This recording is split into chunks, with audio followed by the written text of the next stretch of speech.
Sunderland, done. Liverpool, done. Brighton, done. Next up, Forest, and more specifically, Sean Dyche's Forest. We all know exactly what to expect. So how does Ruben Amorim navigate this next test against a deep-lying low block? Let's run through the team news, Amorim's press conference, plus the starting 11, and match predictions for United's trip to Forest. So United have won 3 in a row. Can we make it 4 in a row for the first time in the Premier League, by the way, since February 2024? It's been a while. And Forest is going to be a different game, a different test. I'm going to run through the team news from Forest and United, the press conference comments from Dyche and Amorim, my starting 11, my prediction. You're going to let me know yours in the comments as always. And can I just say a big shout out to Botano for continuing supporting United People's TV. I can tell you what, we have got a cracking giveaway coming next week. So keep your eyes peeled. Anyway, let's move on. Isn't it funny how different it feels after 3 games? You see this photo this week of like Ruben Amorim meeting a fan outside Carrington, sunglasses on, looking like a rock star. Cunha just walking in, leather jacket, swag. Feels nice. It really does feel nice. But coming from a team news perspective, the great news is that Martinez is back in training. He's not going to be available for this game. I don't personally think he gets risk against Spurs either. I think you're probably looking at Everton. But apart from that, we're all looking pretty good. The only question mark there was around Harry Maguire. And I'm not sure he'd be in my starting 11 either. So, he's already told everybody Martinez isn't going to be involved. I just want to quickly run through some of these comments, right? So this, if you missed what happened, where were you?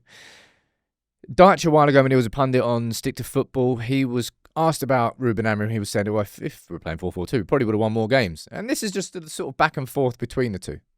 Maybe it's true. If we play in the 4-4-2, we won more games. But I always said that I have a way of playing that is going to take a while, and then in the future, is going to be better. Clickbait kills everything. You know, it changed the whole story. I'm sure the Man United have got a big enough press department to watch that whole interview, because I equally said, probably not after cuts, I want managers to be given time. I don't like seeing managers coming out of situations because I've had it. I can look at Sean Dyche as a manager and then as a pundit. If you are a pundit and you don't say very strong things, I don't want to watch you. That bit I really agree with. And it's kind of just a back and forth between the two. There's a little bit of needle going into this game. I think there is anyway. Maybe Amorim's being polite when he's talking about him there. But he's spoken about the game, right? And he's spoken about the approach. And it will be a different game to Brighton, different game to Sunderland, different game to Liverpool. We know exactly how Sean Dyche's team is going to set up. Forest are in a relegation scrap. That's exactly why they brought Sean Dyche in. They will set up deep. They will sit around their own box. Now, these are the teams that played in the last couple of games. Let's go down there so you can see the full teams. They're going to sit in quite a flat back 4. They've got... David Luiz wasn't over there. They had Luiz and Anderson in midfield. Last time you could get Sangadi in there. I don't particularly know. But that was the starting 11. Now, Chris Wood is ruled out for them, which I think is a good thing for Manchester United. We know how they're going to play. We know full well that Manchester United in this game, and this is what I'm expecting, right? I'm expecting us to have the ball a lot, uncontested, around here. I don't expect Forest to be pressing down on us with any sort of massive intensity. I expect us to have more than 50% possession in this game, which is going to be unusual compared to how we played in these last few games. So the question mark is, can Manchester United win a game under Ruben Amorim and continue this momentum when they do have more of the ball, when they've got to play against a team which doesn't leave as much space behind for those fast transitional moves?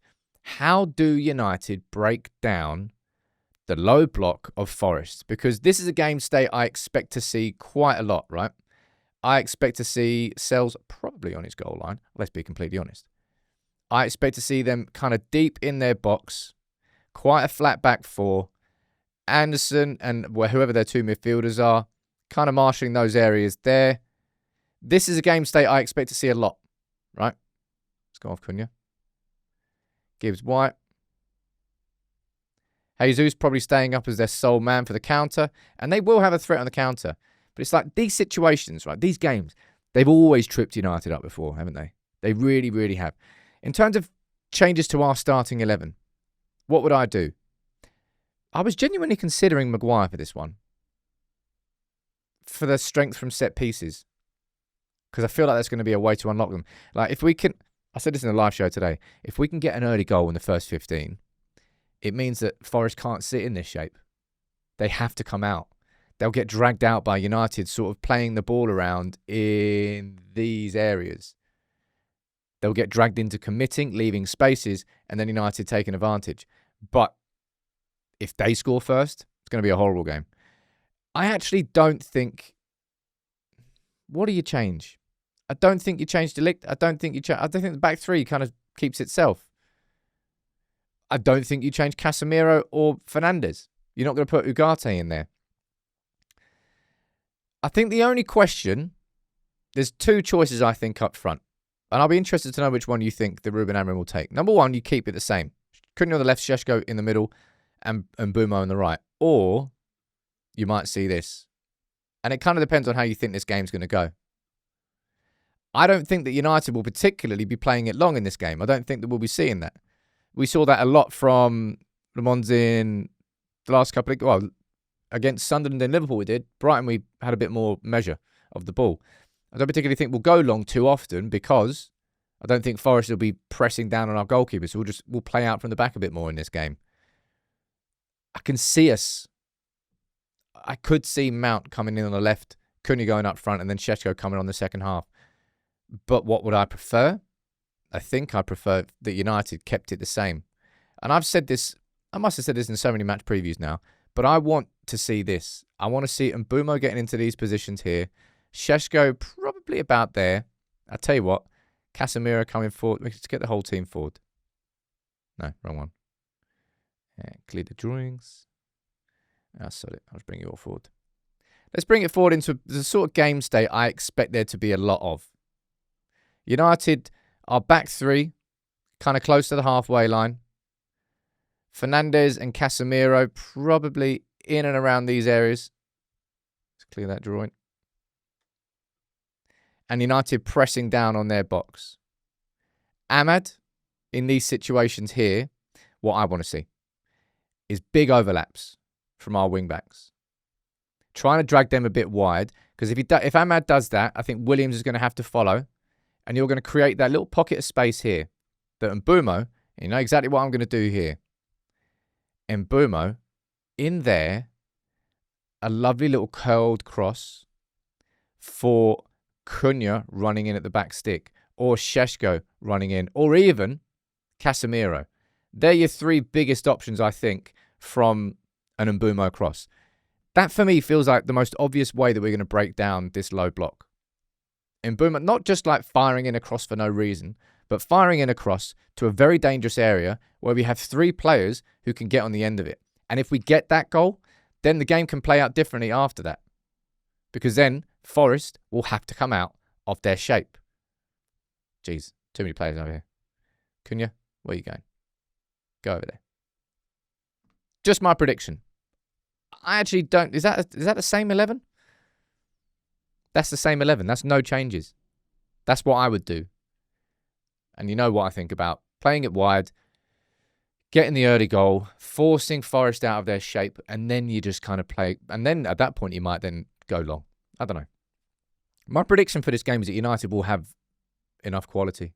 We've got three in a row. I'm feeling confident. Cunha and Mbeumo, we've got goal threats. I kind of back in Casemiro scoring this game. I'm going to go for a 3-1 again. That's what I predicted last time. I think that'll be in 4-2. I'm not going to be ashamed. I'm not going to be upset if it ends up being 4-2 again. But that's my prediction. I think we overcome the low block. If we concede early, that changes the scope of the game. If we score early, it changes the scope of the game. Same, I suppose, with any game of football. But my prediction's 3-1, and actually the same starting 11. It's going to be a different approach in this game, though. Won't be playing long. Probably won't be playing as direct. That's why I want to use the overlaps and the overloads to create space for crosses in the box to get those headers. That's how I want it to play out. Let me know what you think in the comments.